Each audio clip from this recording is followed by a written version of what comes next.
Bismillahirrahmanirrahim. Assalamualaikum warahmatullahi wabarakatuh.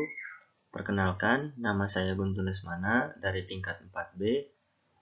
Pada kesempatan ini akan memaparkan hasil praktikum mandiri mengenai studi kasus pengolahan lahan secara konservasi. Lokasi praktikum ini dilaksanakan di daerah masing-masing, yaitu bertempat di Kecamatan Cimaung, Kabupaten Bandung.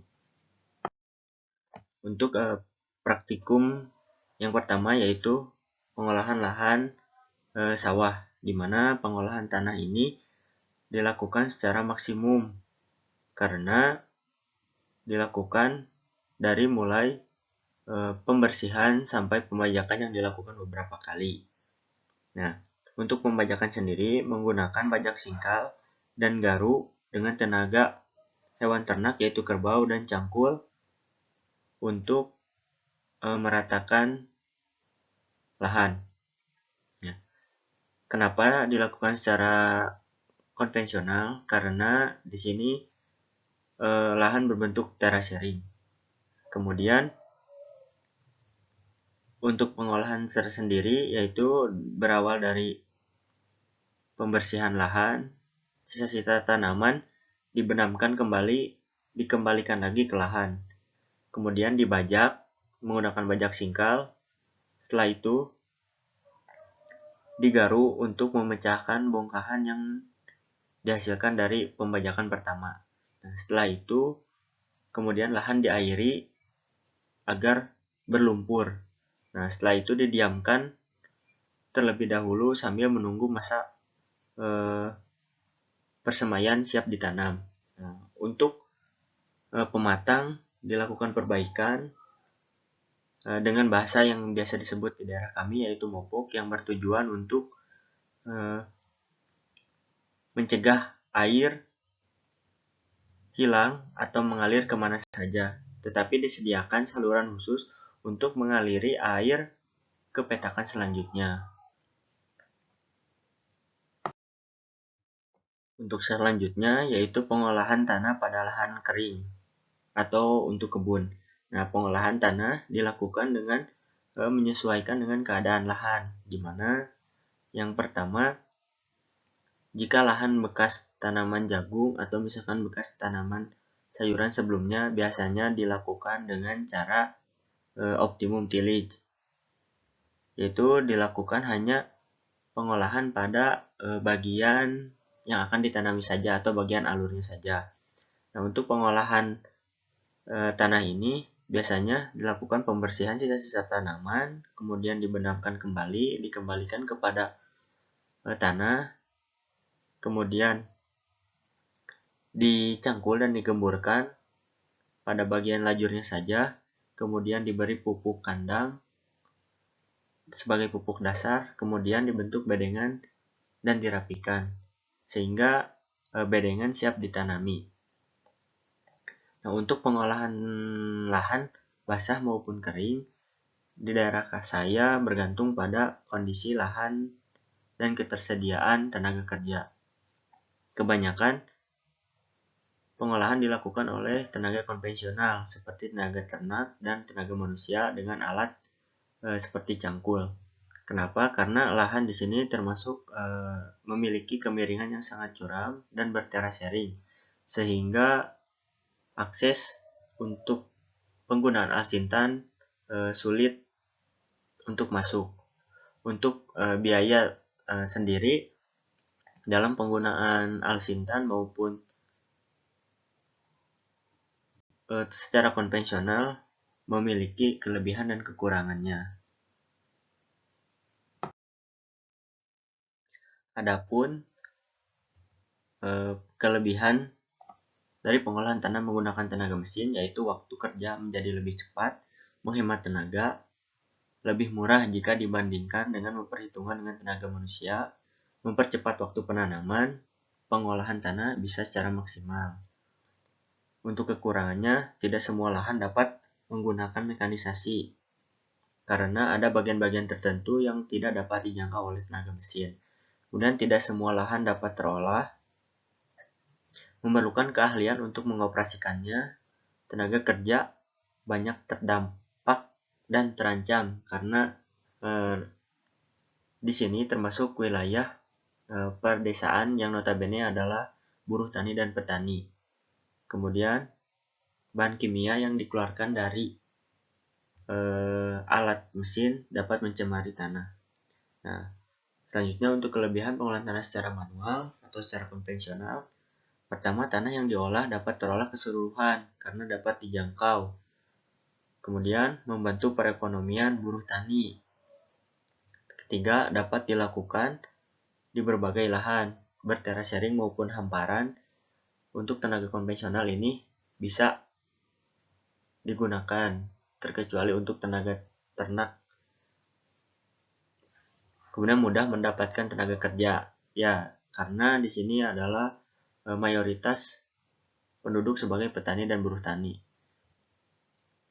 Kelima, tidak mencemari lingkungan dan lahan. Kemudian kekurangannya yaitu memerlukan waktu yang cukup lama.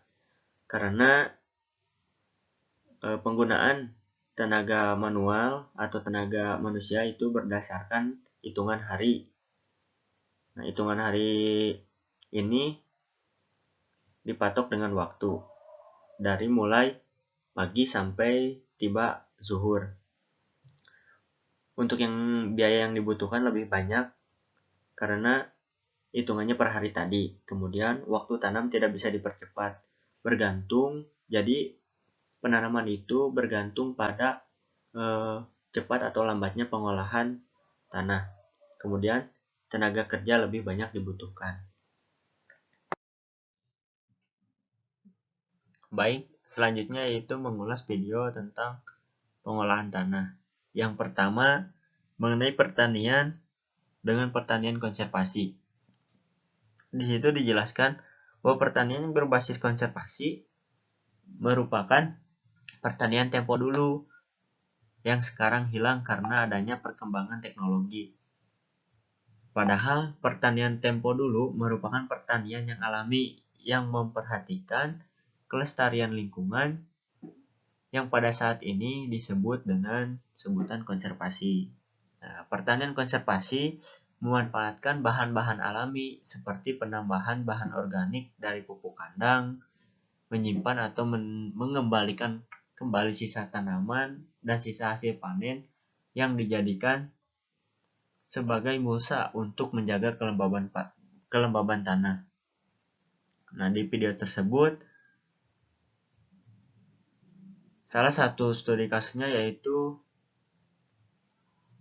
tanah yang ditutupi mulsa dari sisa-sisa tanaman jagung sehingga tanaman bisa tumbuh dengan optimal dengan kondisi lahan yang keterbatasan air. Kemudian melakukan pengolahan tanah minimal untuk mengurangi pembalikan tanah dengan cara membuat rorak dan rotasi tanaman. Pertanian konservasi terbukti dapat mengurangi penggunaan pupuk kimia dan meningkatkan hasil panen sehingga kesejahteraan petani dapat meningkat di daerah tersebut.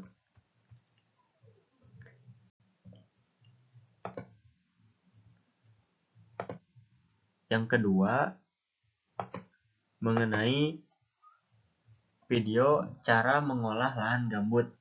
Nah, lahan gambut dapat dimanfaatkan untuk kegiatan budidaya tanaman, asalkan tahu bagaimana cara memberi perlakuan pada lahan tersebut. Nah, pada video tersebut diberitahu cara apa saja atau treatment apa saja yang bisa dilakukan agar si lahan gambut tersebut bisa ditanami. Contohnya itu untuk tanaman buah-buahan. Nah, cara yang dilakukan yaitu dengan dibuatnya gundukan-gundukan tanah dengan cangkul, kemudian diberi pupuk TSP untuk yang berfungsi untuk perakaran, kemudian pupuk kandang ayam dan kapur untuk menetralkan pH tanah gambut tersebut. Selain itu juga diberikan bakteri tambahan dan pupuk organik cair yang disiramkan untuk kesuburan tanah. Untuk pemberian nutrisi lanjutan pada lahan tersebut yaitu dengan cara pemberian dolomit dan NPK setiap 3 bulan sekali, dan pupuk kandang setiap 6 bulan sekali. Kemudian, agar lahan tersebut tidak tergenang, maka dibuatkan juga parit untuk saluran drainase. Selanjutnya, video yang ketiga mengenai budidaya padi organik dengan metode SRI atau System of Rice Intensification. Nah, budidaya padi ini pada video merupakan metode SRI merupakan metode budidaya padi berbasis kearifan lokal yang menghemat penggunaan air. Dijelaskan pada video tersebut. Kemudian memperbaiki sifat fisik dan kimia tanah, memulihkan ekosistem sehingga mendukung konservasi tanah dan air, juga mengelola erosi tanah dan degradasi. Nah, pada video tersebut penanaman padi sistem SRI ini berbasis organik dengan kelompok tani dan kesepakatan untuk teknik budidayanya. Nah, pada lahan tersebut terdapat atau menerapkan kaidah-kaidah konservasi pengelolaan tanah dan air. Nah, di lahan pada bagian saluran air masuk dibuatkan bedengan kecil yang ditanami eceng gondok yang bertujuan untuk menyaring zat berbahaya yang terbawa oleh air, sehingga air yang masuk ke dalam areal persawahan itu sudah disaring terlebih dahulu. Nah, selain itu juga dalam pengolahan tanah, sisa panen seperti jerami dibeberkan di lahan agar mengalami pembusukan dan menjadi pupuk organik. Selain itu juga memanfaatkan mikroorganisme lokal yang dibuat secara swadaya atau secara mandiri. Nah, ciri lahan yang subur pada video tersebut disebutkan yaitu dengan banyaknya hidup cacing.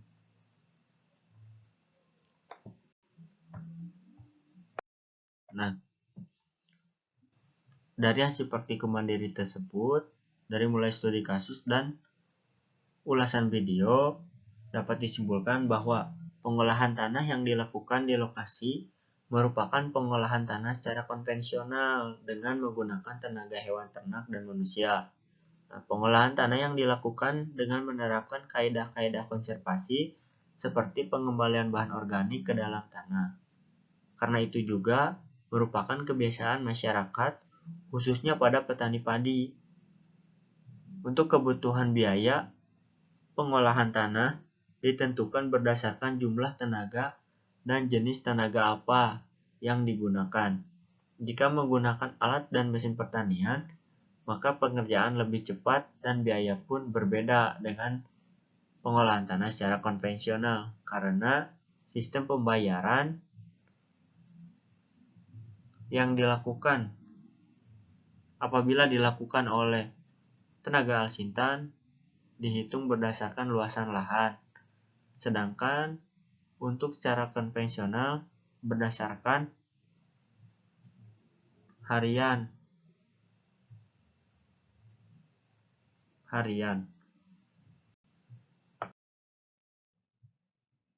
Baik, presentasi dicukupkan sekian. Mohon maaf atas segala kesalahan dan kekurangannya. Semoga dengan adanya praktikum ini bisa meningkatkan pengetahuan mengenai pengolahan tanah, khususnya pada praktikum mata kuliah konservasi tanah. Mohon maaf atas segala kesalahan kekurangannya. Wassalamualaikum warahmatullahi wabarakatuh.